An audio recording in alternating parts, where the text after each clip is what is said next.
Arsenal untuk jadi juara UCL musim ini bisa dibilang berat. Karena apa? Karena di leg pertama semifinal UCL lawan PSG dini hari tadi, Arsenal harus menelan pil pahit karena takluk dari Paris Saint-Germain di kandang sendiri lagi di Emirates Stadium. Kalahnya tipis sih 1-0, tapi 1-0 ini, apalagi babak semifinal ini merupakan hasil yang cukup menguntungkan bagi tim yang meraih kemenangan. Biarpun sistem home away, biarpun peluang Arsenal masih ada untuk remontada ataupun comeback nanti di leg kedua.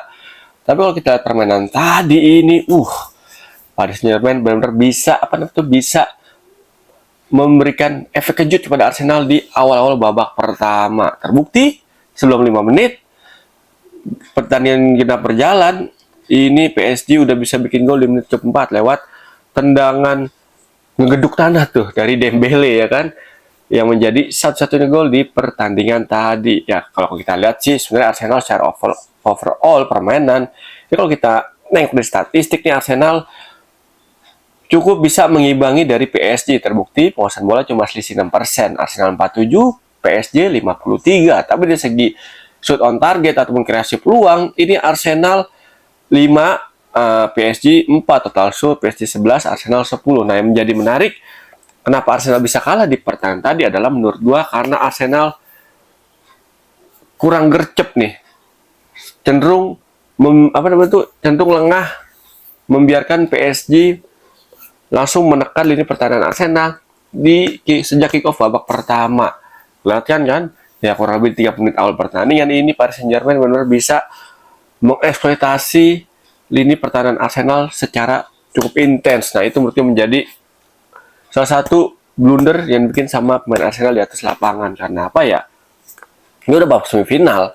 Siapapun tim yang dilawan, yang berhadapan, ini kalau kita ngebiarin tim lawan mengembangkan permainannya ataupun membiarkan tim lawan sering nih mengeksploitasi seperti akhir pertahanan timnya sendiri, dalam ini konteksnya Arsenal, ini menjadi suatu hal yang sangat-sangat berbahaya bagi Arsenal sebenarnya tadi itu kan. Dan terbukti Dembele bisa menciptakan peluang sejak dini, mengkreasikan gol di peluang-peluang awal yang dimiliki sama Paris Saint-Germain tuh di awal babak pertama.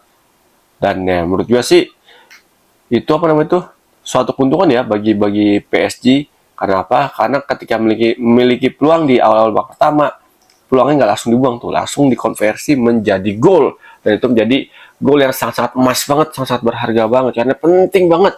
Satu gol bisa jadi, ini menjadi cukup modal bagi PSG untuk lolos ke babak final, bahkan untuk menjadi juara UCL musim ini.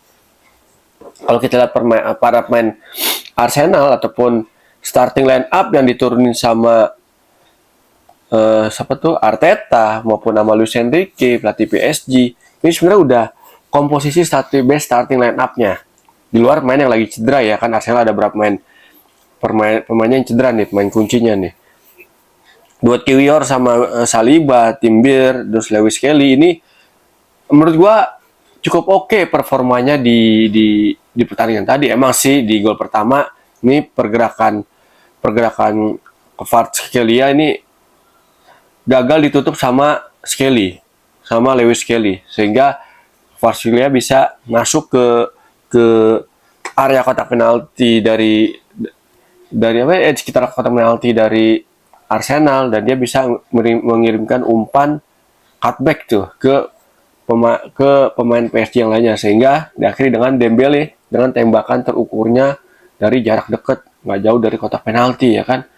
Dan tadi dengan tendangan ngegeduk tanah ya.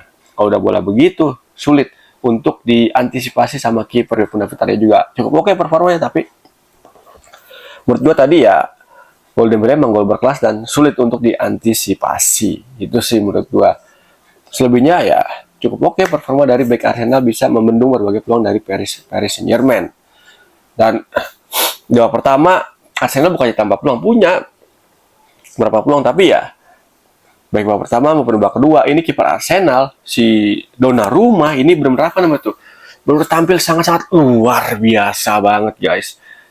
Dia benar-benar bisa manfaatin daya jangkau dia nih dengan postur tubuhnya yang menjulang tinggi. Ini Donnarumma, gak hitungan gue punya 2 apa 3 kali gitu tuh, punya save berharga banget, save krusial banget nih, yang apa namanya tuh yang mementahkan berbagai macam peluang Arsenal dari Trossard sekali kalau nggak salah tuh, terus dari Martinelli sekali tuh dari sisi yang sama tuh, sisi half space sebelah kanan pertahanan PSG yang udah masuk ke dalam kotak penalti.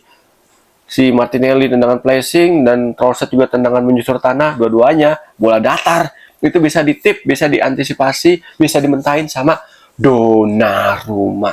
Yang menurut gue sih di pertandingan tadi kalau mau lihat man of the match siapa ya? Man of the match-nya kalau bagi gue Donnarumma karena dia tampil apik sepanjang pertandingan. Terbukti 5 peluang Arsenal sepanjang pertandingan nggak ada satupun yang berbuah menjadi gol. Sementara PSG punya 4 peluang sepanjang babak pertama dan kedua dan satunya berbuah menjadi gol.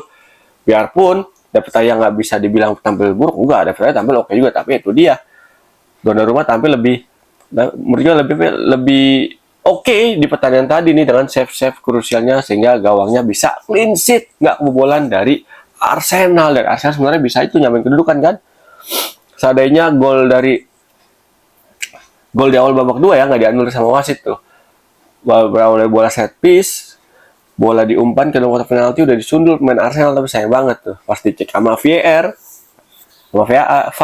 ini ya pemain Arsenal yang terima umpan dari bola pelanggaran di luar kotak penalti ini dianggap sudah dalam posisi offside, walaupun tipis banget, jaraknya tipis banget, tapi ya sayang banget Arsenal dengan gol dianulir. Arsenal gagal untuk menyamakan kedudukan di pertandingan tadi. Dan bahkan PSG pun menjelang akhir pertandingan ini punya berapa peluang mas nih, salah satunya melalui Gonçalo Ramos ya. Tendangannya ketika udah one on one sama David Raya masih membentur tiang gawang. Kalau gol, waduh berarti 2-0 dong tuh ya kan. Ngeri juga kalau 2-0 ya kan, sulit. Makin sulitnya itu untuk comeback nanti di kandang Paris Saint-Germain. Kesannya 2-0 untuk 1-0 doang masih ada, tapi menurut gue berat karena apa?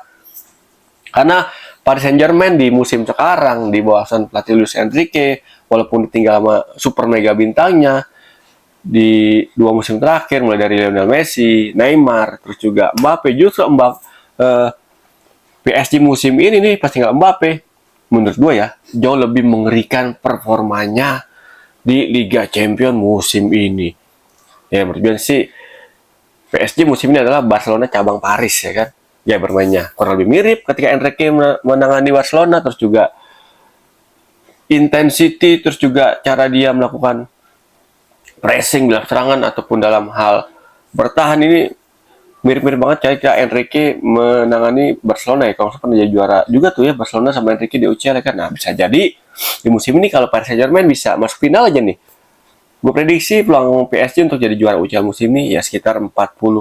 Kalau bisa lolos ke babak final, siapapun nanti lawan yang bakal dihadapi di babak final, entah itu Barcelona ataupun Inter Milan. Nah, menurut netizen gimana nih? Punya pendapat lain? Kalau punya, tulis di kolom komentar. Buat The Gunners ataupun buat pendukung Arsenal, jangan apa namanya itu, jangan berkecil hati, masih ada peluang, masih ada harapan di leg kedua nanti. Berharap aja semoga Arsenal di leg kedua bisa remontada, bisa menang 2-0 nih. Ataupun sisi 2 gol lawan Paris Saint-Germain tadi. Nanti ya kan, biarpun sulit sih, tapi ya nggak apa-apa, berharap aja dulu ya kan. Thank you banget nih yang udah nonton konten Pundit Abang di channel YouTube gue Irwan Channel 160. Thank you banget yang udah selalu support channel YouTube gue sehingga channel YouTube gue makin terus berkembang sampai saat ini. Thank you, jangan bosan-bosan ya untuk nonton konten Pundit Abangan.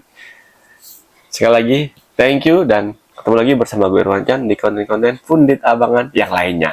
Gua pamit, salam olah bola.